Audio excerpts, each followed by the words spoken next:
La familia, bonjour à tous, j'espère que vous allez bien, que vous avez passé une bonne journée. Victoire du Real Madrid face au Celta Vigo 4-0, une bonne journée au boulot, on va pas se mentir les gars, avec 2 CSC, certes, mais des CSC qu'on est parti aller chercher quand même. Un but de Vinicius et un but d'Arda Güler. Et je vais prendre quand même quelques secondes pour parler d'Arda Güler les frères. Je suis trop content, je vais pas vous mentir, je suis hyper content qu'Arda Güler envoie un petit message à Carlo Ancelotti.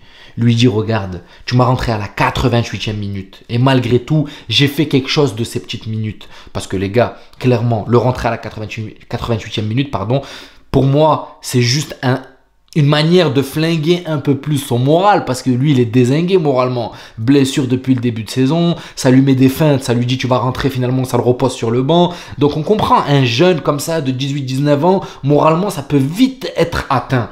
Mais là, rentrer de cette manière, commencer déjà à toucher quelques ballons, belle passe D de Ceballos, crochet pied gauche du gardien alors qu'il aurait pu lober et se rater, mais le gardien était vachement près. Donc il crochette quand même, donc il analyse la situation et frappe du pied droit sur un angle comme ça les gars, où il n'y a vraiment pas de place et elle rentre.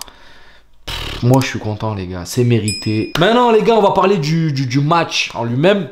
Un match maîtrisé avec une équipe du Celta Vigo qui a passé la majeure partie de son temps à défendre, même s'ils ont eu quelques petites opportunités. Mais bon, honnêtement, notre défense n'a pas du tout été inquiétée, même si aujourd'hui la défense elle a été monstrueuse, mais surtout sur la partie offensive, parce que défensivement, ils n'ont pas eu grand chose à faire, pas eu grand chose à se mettre sous la dent, et le peu de fois où ils ont été sollicités, ils étaient là, on va pas se mentir.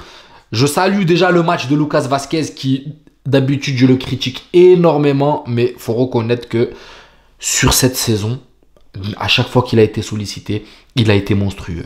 Voilà. C'est pas le Lucas Vázquez prime Zidane, d'accord? Mais là, je sens qu'il est en train de reprendre un niveau et il faut pas oublier qu'il a un certain âge. Donc, pour suppléer Carvajal ou laisser souffler Carvajal, qui lui aussi est âgé, même si Vázquez est plus grand, ça fait du bien. Et quand on voit Vázquez à ce niveau, je vais pas vous mentir, ça fait plaisir. Maintenant, faut s'arrêter sur Rudiger, les gars. Rudiger, ce qu'il fait, c'est monstrueux.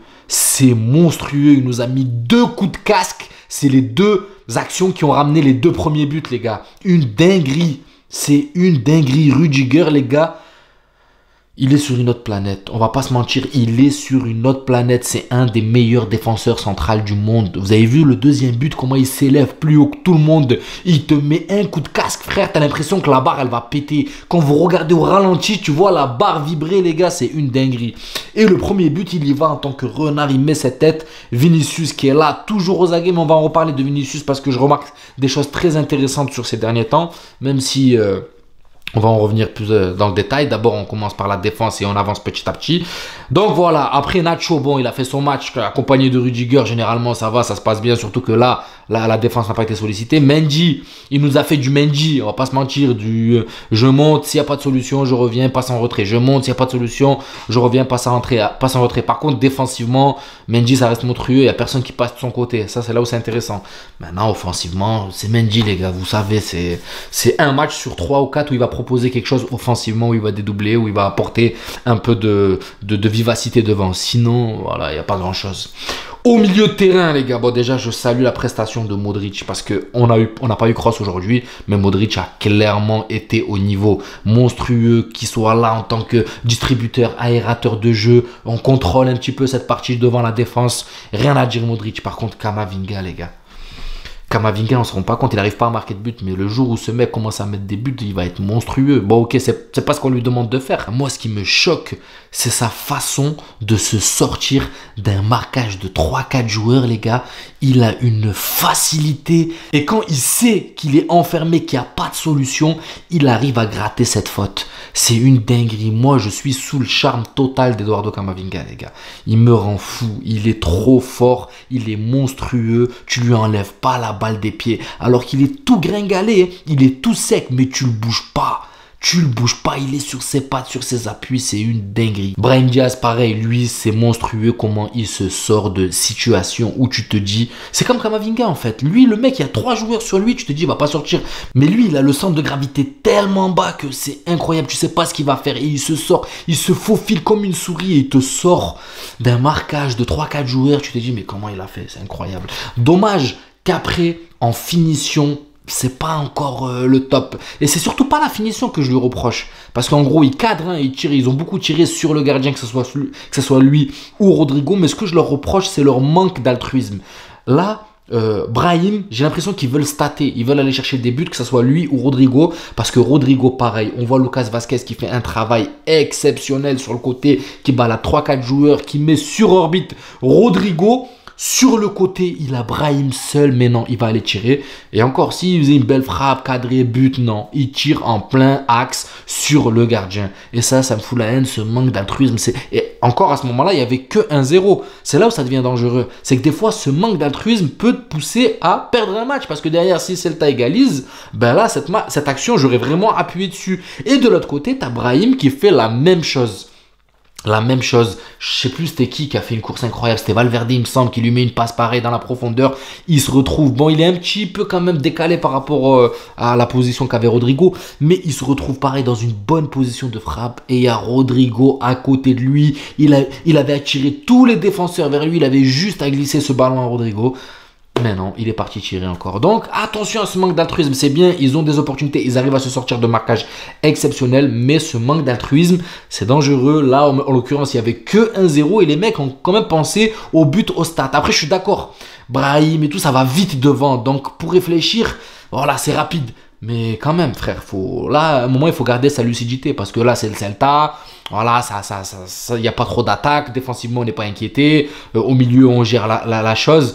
Mais si c'est une autre équipe qui est un peu plus coriace et qui vont aller chercher l'organisation de force, là, c'est pas la même chose. C'est pour ça, attention quand même à ce manque d'altruisme. Je trouve Rodrigo un temps en dessous. Je vais pas vous mentir, Ancelotti lui fait toujours confiance à l'heure actuelle. Après, est-ce qu'il est en train de continuer dans la même optique? Oui, ce qu'il nous a fait en début de saison où Rodrigo, pareil, a passé un plat où il se passait rien.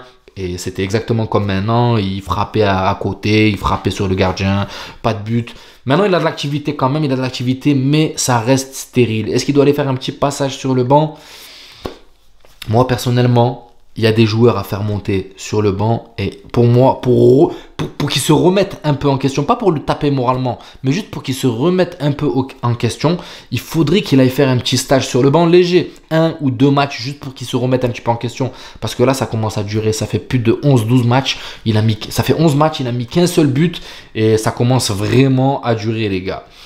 Vinicius, il a fait un travail exceptionnel et je vais pas vous mentir, je comprends que des fois il pète les plombs. Une fois de plus là sur ce match, ce qu'a fait Mingueza là, lui tirer. Déjà il se fait tirer par le premier et juste après t'as Mingueza qui tire. Ok, je comprends son excès de colère juste après. Normalement ça doit pas se faire, il prend ce carton jaune. Mais des fois je le comprends parce que moi, à mon niveau, ok, en tant qu'amateur, il me fait un truc comme ça, je me retourne, je mets une baffe au mec, je crois, les gars.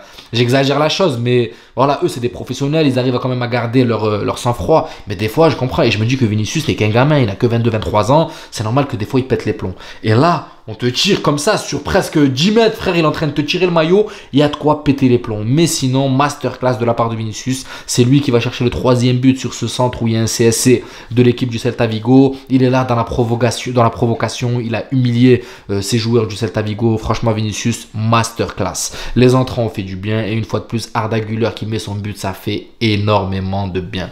Donc voilà la famille, petite journée réussie au taf, 4-0, on prend nos 3 points, on est leader, il me semble, d'un 6, 7, 8 points même, il me semble. Hein. Donc je sais pas, vous me confirmerez, mais on est bien en avance. Que ça soit sur le Barça, sur Gérone, l'Atlético a laissé filer des points. Donc c'est tout bénef pour nous. Prochain match dans, il me semble, 6 jours. Ce sera le week-end prochain. Bref, on fera d'autres vidéos entre temps. Il y aura le tirage de Ligue des Champions et tout. Il y a des choses à dire. J'espère que cette vidéo vous plaira. N'hésitez pas à vous abonner, à liker. Ça donnera beaucoup de force à la chaîne. Et je vous dis à la prochaine vidéo et prenez soin de vous. Ciao la famille.